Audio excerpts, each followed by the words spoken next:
அதிகம் அறியப்படாத ஒரு சஹாபியின் வரலாறு. அந்த சஹாபி தோற்றத்திலும் சரி, நிறத்திலும் சரி, உயரத்திலும் சரி சற்று குறைவாக உள்ளவர். அந்த சஹாபியின் பெயரை கேட்டாலே அரபுவாசிகள் சிரிப்பார்கள் என்று வரலாற்று ஆசிரியர்கள் எழுதுகிறார்கள். அந்த சஹாபியின் பெயர் ஜுலைபீப்.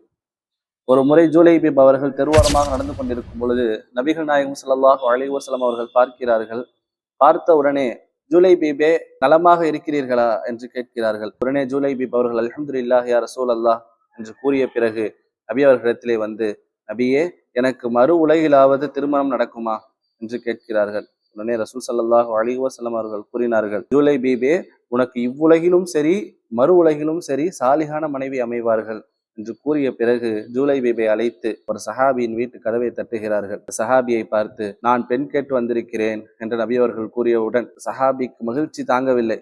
நபியே, உள்ளே வாருங்கள் என்று கூறிய பொழுது நபி அவர்கள் சொன்னார்கள், நான் எனக்காக கேட்கவில்லை, இதோ இருக்கிறாரே இந்த ஜுலைபீபிற்காக நான் கேட்க வந்திருக்கிறேன் என்று நபி அவர்கள் கூறிய பொழுது அவருடைய முகம் மாறுகிறது. நபியே, நான் வீட்டில் கேட்டுவிட்டு அதற்கு பிறகு நான் உங்களுக்கு பதில் கூறுகிறேன் என்று அந்த சஹாபி கூறுகிறார். இந்த விஷயத்தை கேள்விப்பட்ட மனைவியோ, நான் இவ்வுலகிலே வேறு யாருக்காவது திருமணம் செய்து வைப்பேனே தவிர நிச்சயமாக ஜுலைபீபிற்கு திருமணம் செய்து வைக்க மாட்டேன் என்று அந்த மனைவி கூறுகிறார். இதை கேட்டுக்கொண்டிருந்த அப்பெண்மணி, ரசூல் ஸல்லல்லாஹு அலைஹி வஸல்லம் அவர்களே ஒரு ஆணிற்காக பெண் கேட்டு வந்தார்கள் என்றால் அந்த ஆண் எந்த அளவிற்கு சாலிகான ஆணாக தக்வா உள்ளவராக இருப்பார்கள் என்று அந்த பெண்மணியும் திருமணத்திற்கு ஒப்புக்கொள்கிறார். திருமணமாகிய சில நாட்களிலேயே அந்த சஹாபி ஜுலைபீப் சஹாபி ஷஹீதாகிறார்.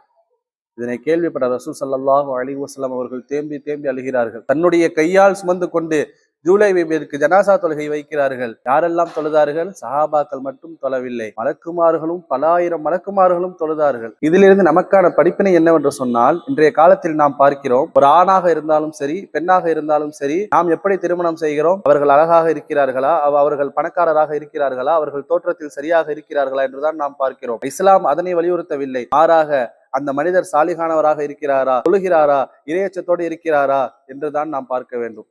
அஸ்ஸலாமு அலைக்கும்.